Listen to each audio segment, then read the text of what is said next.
तो हेलो दोस्तों, PP blogs में आप सभी का स्वागत है।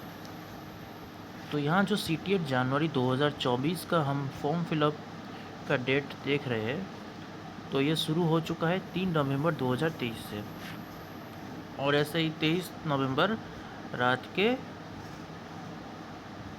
11:59 तक इसका समय सीमा है। इसके बाद और नहीं हो पाएगा। तो फिर हम last date of submission of fee को अगर हम देखें तो 23 नवंबर 2023 को है, वो भी रात के जस्ट 12 बजे तक। और अगर हम एग्ज़ाम का डेट को अगर हम नज़र डालें तो वो होगा 21 जनवरी 2024 को। अगर अभी से हम काउंट करके देखें तो आज नवंबर 7 है, तो इसी तरह और सिर्फ 74 डेज़ आपके हाथ में है। तो अच्छे से प्रिपरेशन करिए। 74 डेज़ है, हर टॉपिक को अच्छे से कवर कीजिए।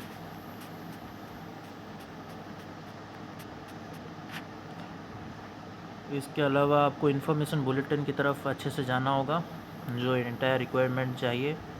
एलिजिबिलिटी अगर आपका अच्छा होगा, तो आपका ग्रेजुएशन पास हुए हो 50% से ज़्यादा है, तो आप ये एग्ज़ाम अपेयर कर सकते हैं। इसके साथ आपका कोई भी टीचिंग ट्रेनिंग कोर्स कंप्लीट होना भी ज़रूरी है, या अगर आप चल भी रहा होगा या एक दिन भी हुआ होगा एडमिशन का, तभी आप इस एग्ज़ाम को अपेयर कर सकते हैं।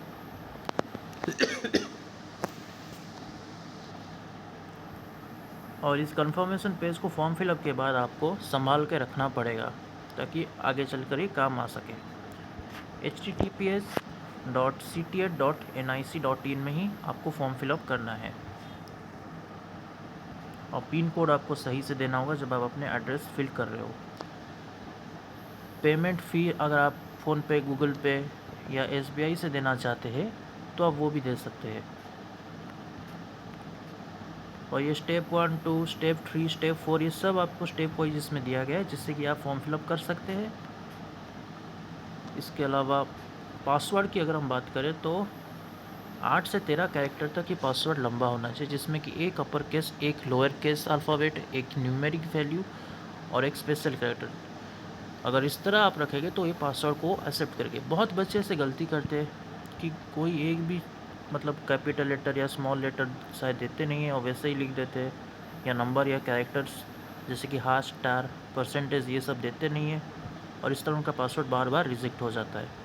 अगर इसी पैटर्न में आप चले गए, जैसे कि एक अपर केस, मान लो एक हैश देना होगा या @ देना होगा, एक लोअर केस अल्फ़ाबेट का मतलब है ए को छोटा आकार में लिखना, एक बड़ा भी लिख सकते हैं लाइक ए को कैपिटल में लिखना, और एक numeric value at least 1 special character, एक नंबर भी आपको लिखना चाहिए, 1, 2, 3 कुछ भी लगा के आपको पासवर्ड में देना पड़ेगा। इसके अलावा फ़ोटो भी आपका 10 से 100 KB के अंदर होना चाहिए जेपीजी फॉर्मेट में, और डायमेंशन जो है वो 3.5 सेंटीमीटर विड्थ, 4.5 सेंटीमीटर हाइट तक होना चाहिए। स्कैन सिग्नेचर जो है वो 3 से 30 KB तक होना चाहिए। Image dimension of the signature should be 3.5 centimetre length में और 1.5 सेंटीमीटर हाइट के हिसाब से होना चाहिए।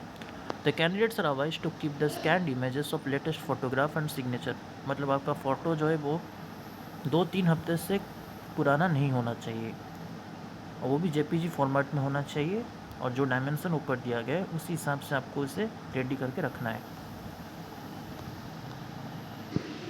और इस तरह अगर हम देखें तो ये फ़ोटोग्राफ आपको रखना भी पड़ेगा, क्योंकि पिछली बार जब एग्ज़ाम हुआ था, मुझे जितना याद है, तो उसमें वो फ़ोटो जो एग्ज़ाम सेंटर में उठाते थे उसी को ही वो आपके रिज़ल्ट में भी अपलोड कर देते थे।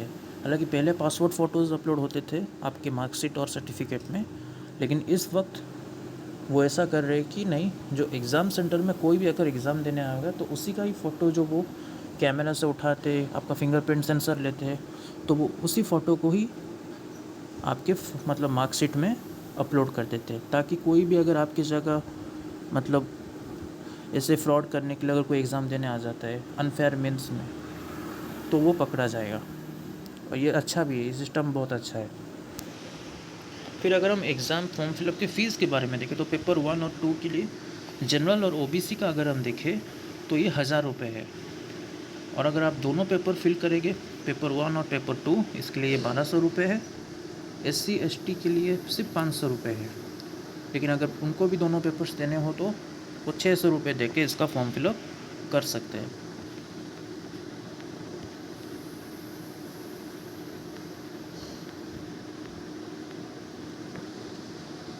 इस तरह अगर आपका कोई गलती हो जाता है फॉर्म में तो उसके लिए करेक्शन विंडो में निकलता है, जो कि 4 या 5 दिन के लिए मतलब अवेलेबल होता है। उसके अंदर आपके जो गलतियाँ आपने गलती से भी किया होगा तो आप उसको वेबसाइट में विज़िट करके एडिट कर सकते हैं। इसके अलावा ये जो फॉर्म फिलअप के मतलब जो आप चेंज करना चाहते हैं, ये ऑफलाइन मोड में नहीं हो सकते। जो भी आपको करना है वेबसाइट में जाकर ही करना पड़ेगा। किसी भी तरह का मतलब स्पीड पोस्ट या रजिस्ट्री ऐसे कुछ नहीं चलेगा, सब कुछ ऑनलाइन है। अगर एडमिट कार्ड का अगर हम देखें तो वो CTET वेबसाइट में डाउनलोड कब करना है वो अवेलेबल हो जाएगा। और ये ज़्यादातर हम देखते हैं कि एग्ज़ाम के सिर्फ 2 दिन पहले ही वेबसाइट में आपका एडमिट कार्ड आ जाता है, जिसमें आपको एप्लीकेशन नंबर और डेट ऑफ बर्थ डालकर ही डाउनलोड करना पड़ता है।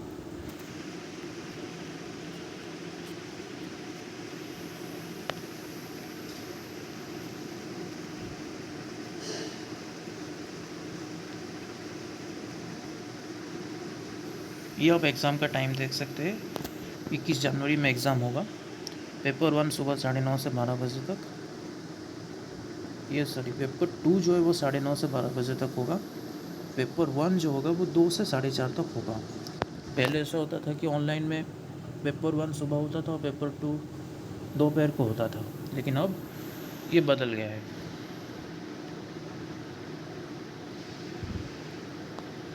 तो इसी तरह आपको पता होगा पेमेंट कैसे करना है। एलिजिबिलिटी क्या यहाँ पर लिखा हुआ है। पेपर 1 जो है वो प्राइमरी का होता है क्लास 1 से 5। पेपर 2 जो होता है वो क्लास 6 से 8 तक होता है। तो आपको जो फॉर्म फिलअप करना है वो आपको अपने एलिजिबिलिटी के हिसाब से ही करना है। अगर आप 6 से 8 क्लास यानी कि TGT के टीचर होना चाहते हैं तो आप पेपर 2 फॉर्म फिलअप करिए। अगर प्राइमरी के टीचर बनना है तो आपको पेपर 1 का ही फिलअप करना चाहिए। अगर आपको दोनों का ही बनना है तो फिर आप 2 पेपर फिलअप कर सकते हैं। जनरल के लिए 1200 रुपये है और SC ST के लिए ये 600 रुपये होगा अगर आप 2 पेपर्स फिलअप करना चाहते हैं तो।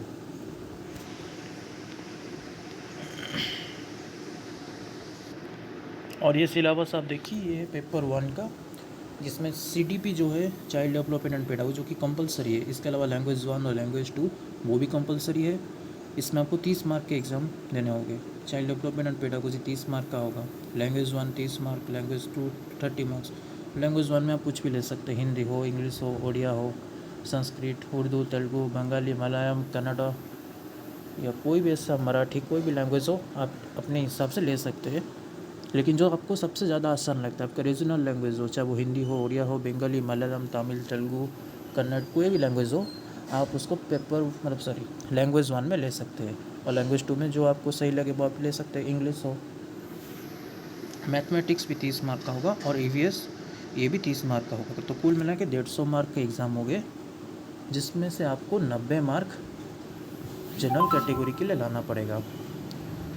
और SC ST OBC बाकी सब के लिए ये सिर्फ 82 मार्क्स होते हैं। 82 मार्क आपको पास होने के लिए लाना पड़ेगा। तो यहाँ आप जो लिखा है इसको आप स्क्रीनशॉट ले सकते हैं, जो सब क्लियरली इसमें लिखा है। मुझे तो उम्मीद है आपके पास ये PDF तो होगा ही। कुछ 20 लैंग्वेजेस में एग्ज़ाम होंगे, जो लैंग्वेज आप चूज़ कर सकते हैं। हालांकि इसके मेन मोड्स तो है इंग्लिश और हिंदी। पेपर 2 का अगर हम सिलेबस देखें तो वही CDP 30 मार्क का होगा। लैंग्वेज 1 और लैंग्वेज 2 वैसे ही कंपलसरी तो है जो पेपर 1 में भी थे। हालांकि इसका लेवल थोड़ा सा बड़ा होगा अपर क्लासेस के हिसाब से। पर इसमें अगर आप साइंस स्ट्रीम के तो आपको मैथमेटिक्स और साइंस लेना होगा, जो कि 60 मार्क के होंगे। और अगर आप आर्ट्स स्ट्रीम के हैं तो आपको सोशल स्टडीज़ या सोशल साइंस जो भी इसको कहा जाता है उसको आप चूज़ करके एग्ज़ाम देंगे। ये भी 60 मार्क का ही होगा। इसके लिए आपको 6 से 8 स्टैंडर्ड का जो NCERT बुक्स है, SST का हो या अगर कोई साइंस स्ट्रीम के होगे तो मैथ साइंस का जो भी NCERT बुक्स है CBSE के, उसको आपको पूरी तरह से फॉलो करना है, पूरी तरह से पढ़ना है, क्योंकि ज़्यादातर क्वेश्चंस वहीं से ही पूछे जाएंगे, उसी हिसाब से पूछे जाएंगे। तो आप ये श्योर कर लीजिए कि आपको एनसीईआरटी के बुक्स पढ़ने हैं। आर्ट्स के लिए, अगर आप आर्ट्स स्ट्रीम के हैं तो आपको सोशल साइंस के पढ़ने हैं, NCERT history, geography, political science का, मैथ्स का जो भी है, साइंस का जो भी है, एनसीईआरटी बुक्स उसको आपको फॉलो करना है। ये भी 150 मार्क का ही एग्ज़ाम होगा।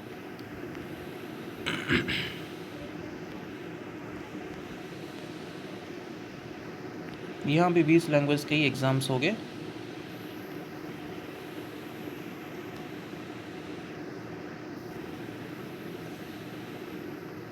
तो यहाँ पर आप देख सकते हैं qualifying marks and award of CTET certificate. ये कुल मिलाकर अगर हम देखें तो 1 महीने या 40 दिनों के बाद एग्ज़ाम के रिज़ल्ट निकलने के ये सर्टिफिकेट जो है वो डिजी लॉकर ऐप में आ जाता है। और इसका अगर हम वैलिडिटी देखें तो पूरी तरह से लाइफ टाइम है, किसी भी तरह का कोई प्रॉब्लम नहीं है। पहले ऐसा होता था कि सिर्फ 7 साल का होता था, लेकिन अब ये पूरी तरह से लाइफ टाइम हो चुका है। मतलब आपने एक बार सीटीएट दे दिया तो फिर इसकी और दोबारा देने की कोई ज़रूरत नहीं होगा। अगर आप चाहें तो एग्ज़ाम बाद में अपने मार्क्स इम्प्रूव करने के लिए दे सकते हैं, लेकिन अब इसकी कोई ज़रूरत नहीं पड़ने वाली अगर एक बार आपने इस एग्ज़ाम को पास कर लिया तो।